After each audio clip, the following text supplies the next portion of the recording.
Olhe a manchete da Band. Polícia Federal investiga uso de imóvel citado em conversa de Paquito. Em conversa que Paquito menciona Dom Pedro III. Após denúncia envolvendo imóveis para o ex-presidente do BRB, a Polícia Federal analisa se apartamento foi usado em esquema. Veja só. O que é que o caso do BRB nos mostrou?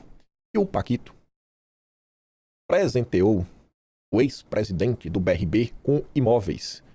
Quem quer rir, tem que fazer rir. Basicamente isso. Aí, velho. A polícia, diante disso, está se questionando. E se o Paquito deu algum apartamento para outra pessoa? Aí o João Luiz Mauad fez aqui um breve resumo da matéria. Não é que ele fez um breve resumo, ele colocou 5 parágrafos, entre aspas. Não sei se é verdade, espero que seja. Eu não quero que seja verdade porque eu sou um democrata. A Polícia Federal investiga a qual apartamento a Marta Graeff, ex-namorada do Paquito, se referiu ao conversar com ele. Na ocasião, Paquito havia dito que estava com o ministro, o Dom Pedro III do Supremo. Em mensagens por aplicativo, Marta perguntou ao banqueiro se Dom Pedro III gostou do apartamento. Agora que vem um ponto. A reportagem apurou que os investigadores questionam por que o ministro teria que gostar do imóvel. Por quê? E o motivo da ex-namorada do Paquito perguntar sobre isso com tamanha naturalidade. E aí, amor, ele gostou? Mas mesmo esse tom da conversa. A avaliação da PF é que não é comum que um convidado precise aprovar o local onde determinada pessoa mora.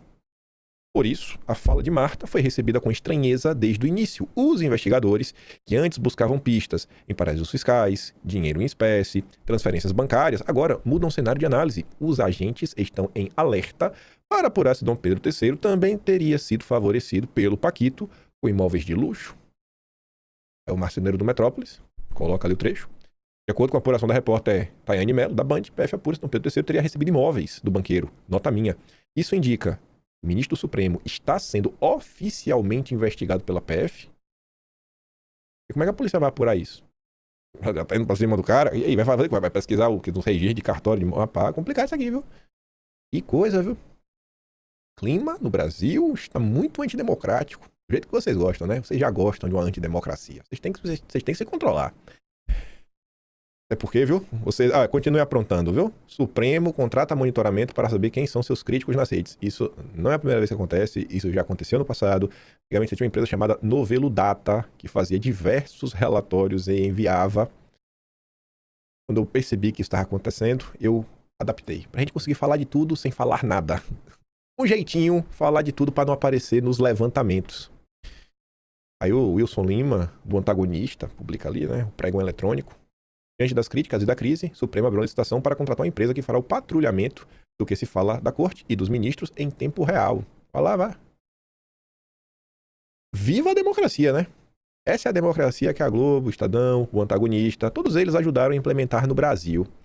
Aí ontem, o senhor Gilmar Mendes, mais uma entrevista incrível, como ele tá disposto a defender a democracia nesses dias. Lá na CNN, o marceneiro deu destaque para essa frase. Não há liberdade de expressão para ficar fazendo bonequinhos e imputando papéis a um. Fulano de tal é ladrão. Não sei se alguém fez isso, mas...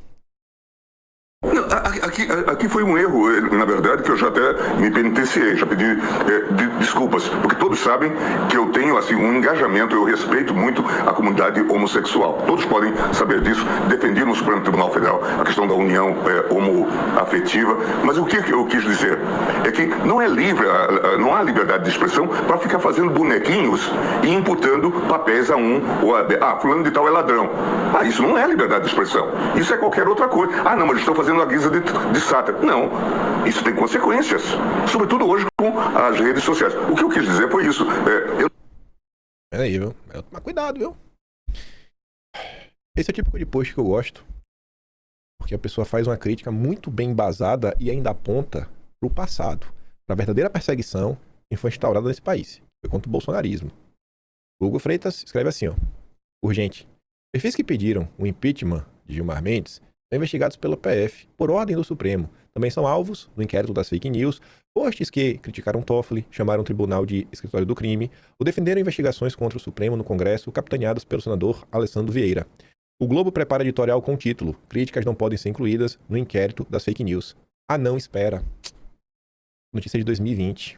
Naquela época, como a Globo bem explicou na entrevista ontem, estava ok incluir críticas no inquérito das fake news. Agora que mudou e a população tem o direito de fazer questionamentos. Vão avisando, por favor, sem essa orientação, a gente fica confuso. Não tem outro meio da gente saber quando os cidadãos têm direito ou não. Ele coloca ali a decisão da época. Ele da ferramenta de busca avançada da rede social Twitter, foram realizadas pesquisas por publicações, posts, contendo pelo menos um dos termos palavras-chave: impeachment de Gilmar Mendes, STF vergonha nacional, Supremo História do Crime, hienas de toga, fora STF, lava toga, STF, Supremo, impeachment, Toffoli ou Gilmar, especialmente no período entre 7 de novembro de 2019 e 19 de novembro de 2019. Nessa época não tinha Globo, não tinha Estadão, não tinha nada. O Estadão até aparece hoje para falar que na época o inquérito se justificava por causa do clima no país, o clima de beligerância. Esse era o clima de beligerância. Como assim? Como assim tá falando de impeachment? Cadeia, né? No mínimo. Aí agora, quem ajudou a instaurar o regime, o Carlos Andreasa, na época colou junto com o Felipe Moura Brasil. Eles sempre tiveram uma proximidade, porque o Andreasa, ele era... Não sei se o cargo dele era redator-chefe ou era editor, era algo assim. Quando o Felipe Moura Brasil lançou o mínimo que você precisa saber para não ser um idiota, quem organizou ali, quem estava à frente lá da Record era o Andreasa. Então eles sempre foram muito próximos. Tanto que o pessoal tinha um apelido para chamar o grupo do Andreasa, Felipe Moura Brasil, Alexandre Borges, Rodrigo Constantino, dentre outros, que era o Clube do Livro. Clube do Livro. Gilmar Mendes quer reafirmar quem governa o Supremo e que inexiste autoridade para investigar ministros. Gilmar deixa claro que o inquérito das fake news permanecerá ativo, pelo menos até as eleições, dedicado à forja de delitos futuros para punir quem decida pedir votos criticando o Supremo. Valeu a pena? Valeu a pena? Não chegamos aqui por nada. Diversas pessoas ajudaram a construir o estado das coisas. Por exemplo, o Antagonista. Eu adoro esse tipo de coisa, vocês sabem disso. A Tsuki, lá no Antagonista. As matérias de cima são da Cruzoé, que é a revista do Antagonista, e a parte de baixo é do Antagonista mesmo. A esquerda, governo Bolsonaro. A direita, o ano de 2026. Quando era o governo Bolsonaro, você vê aqui, ó, 7 de setembro de 2021. Ministros do Supremo discutem reação a ataques de Bolsonaro. Aí ataque. 21 de abril de 2022. Bolsonaro afronta o Supremo e perdoa crimes de Daniel Silveira. Crimes, super golpista, o Daniel Silveira. Esse era o tom. É o mesmo antagonista. Agora, Zema, né? O inconfidente. Zema desafia e incomoda os ministros do Supremo como nenhum outro pré-candidato à presidência da República. Enquanto Flávio Bolsonaro se omite, Zema enfrenta o Supremo. Talvez seja o ponto mais incômodo para o clã das rachadinhas. Sempre ligeiro e corajoso nas redes, mas covarde no enfrentamento real. Covarde demais. Aí se coloca, né? No governo Bolsonaro era ataques e Bolsonaro afrontava. Em 2026, Zema desafia ou Zema enfrenta. Não chegamos aqui de forma aleatória. Não chegamos. Aí o Super Zema, né? Super Zema ativar. Ali. Aí o Bruno Engler comenta assim, né? Esse tipo de coisa é lindo, né? Aí quando a gente reage, estamos dividindo a direita. Quando pega essa matéria que diz, enquanto Flávio Selmit, Zema enfrenta, né? Quando como, o clã das rachadinhas. Aí se você reclama, tá dividindo a direita. É momento de união, o inimigo do meu inimigo é meu amigo. O Pedro Cerezo é importante, é um Faria Limer. Pipipi, popopô, não pode falar dele. Aí o Mafinha complementa dizendo, 9 anos sendo perseguidos, presos, acusados de golpe imaginário, mortos, torturados. Aí o pilantra do Ricardo Kertzmann, que endossou tudo isso por 9 anos, agora fala que Zema tá enfrentando o Supremo. É de lascar. Pois é. Aí, ó. O homem que vai enfrentar tudo e todos. Campanha dizendo vai parar de postar vídeos satíricos sobre o ministro do Supremo. Pronto, acabou a valentia. 7 anos em silêncio. Caiu quem quis com os vídeos. O show acabou. O pior que não. O pior, gente, que a maioria do povo brasileiro vai continuar caindo. Vai continuar caindo. E o medo principal de toda essa gente, Supremo, Rede Globo, Estadão, Partido Novo, direita sem Bolsonaro, direita sabor Bolsonaro, liberais, essas pessoas todas, sem exceção, compartilham uma coisa. Sabe o que é? O medo do povo se politizar e começar a raciocinar, ter memória. Conseguir julgar as coisas não pelos fatos das últimas 2 semanas, mas pelos 7 anos em silêncio, como bem diz a Ana.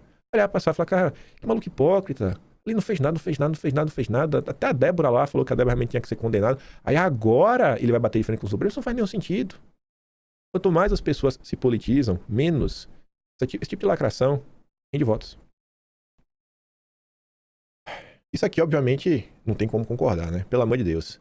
Crise entre Zema e o Supremo escala.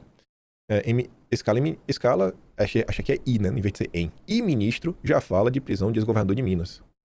É preso agora. Eu duvido que o Zema seja preso. Aí o Verdivaldo tá ali, ó. Ameaçar críticos com prisão é a marca da tirania. E é nisso que o Supremo se transformou. A culpa maior cabe à esquerda e à grande mídia, que se uniram para aplaudir esse autoritarismo, acreditando em sua ignorância imensa que a arma só seria usada contra seus inimigos. Eu subscrevo isso daqui. A culpa maior é da esquerda. É do PT em especial. E é da Globo. Essa miséria que destrói o país. Aí outro que aplaudiu os absurdos, Alexandre Schwartzman, da tropa, né, da ortodoxia. A ortodoxia econômica. Os ortodoxos. Não imaginava ser possível. Conseguiram perder o rumo ainda mais. Daniel Silveira, ele foi preso exatamente pelas críticas. Óbvio que ele falou coisas contundentes, mais do que o Zema tá falando. Mas no fim foram palavras. Daniel Silveira foi preso. Então assim, me incomoda ele falar que assim, ó, conseguiram perder o rumo ainda mais. Como assim ainda mais? O Daniel Silveira já foi preso, gente. As pessoas esqueceram que o Daniel Silveira existe. As pessoas esqueceram que, olha só, o Zema não tem mais imunidade, não é que ele tem imunidade, não tem mais o foro, porque ele não é mais governador. Daniel Silveira foi preso, tendo imunidade parlamentar e com mandato. Como assim perder o rumo ainda mais? O caso do Daniel Silveira é muito mais grave. As pessoas esqueceram. É como se o Daniel Silveira não existisse, jogaram na lata do lixo da história. Daniel Silveira tá na lata do lixo da história. Que condições, gente, uma coisa dessa? Simplesmente não tem condição. Nossos amigos ortodoxos, né? Os liberais. E bolsonarista não é gente. Eles não enxergam como um ser humano. Aí, esquece o Daniel Silveira.